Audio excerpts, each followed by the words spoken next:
May dalawang magkaibigan. Ang sabi nung isa, pare ano kaya tayo na pa Maynila? Bakit naman? Maghanap tayo ng trabaho? Tayo! Lakad ng mga kaibigan yung dalawang magkabarkada. Punta ng Maynila. Ngayon, kalalakad nila, paghanap ng trabaho, sabi nung isa, pare, mega mall ito malaking restaurant ito.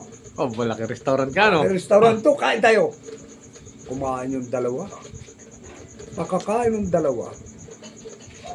Madalit salita mga kaibigan, bumaba na. Ay nakaramdam na masama ang pakilasan ng isa.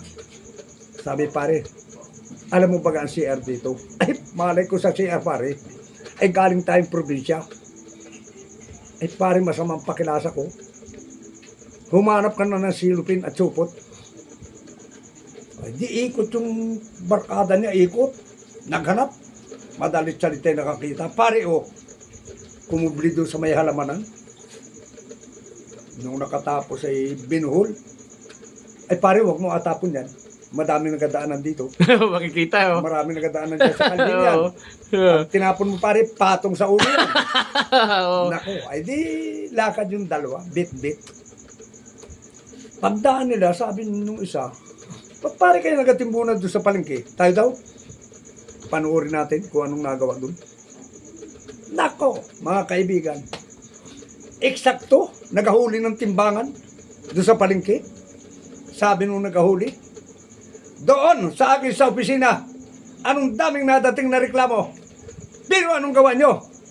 Ang dala ng mamang ito, pag kinilo mo, kulang ng 2 guhit sa 1 kilo. Katulad ng dala ng mamang ito. Ito ay patingin. Kinuha. Ay, hindi ho. Hindi, kikiluhin din natin. Kiluhin na, no? Para maalma natin. Ay, dihila ng ganyan. Oo. Ay, wag ho. Ay, hindi. Kikiluhin natin yan. Ay, di binitawan na ng 2 at mapupuni. Oo. Ngayon, pagtaas ng ganyan, sinamdam nung nung mga kilo, hinimas na ganyan, no? Sabi, aba, pag hindi lang gunisa ito, imbutido. Oo, maganda malay lambot tayo. Pag hindi lang gunisa ito, imbutido. Hindi kinilo lang. Oy, naku, binuhat na, nilagay sa timbangan. Palakat na naman yung nagtimbang. Katulad yan! Yan dala ng mamang yan. Tingnan nyo, kulang na naman na 3 guhit sa 1 kilo. Pambihira kayo, hindi nyo inaayos ang timbangan ito. Pinagpapalo ng mga kasama ng timbangan. Ayan, ay nabusdi na. Lahat, tumakbo na yung nakakilo, tumakbo na rin yung yung may dala. Ay nabusdi na, parehin. Nangalat na. Ang tao ay nagprepara. Ano din ang alat? Ay, yung mga embutido. Ay, tae. Tae. Nakabalik ng Philippines.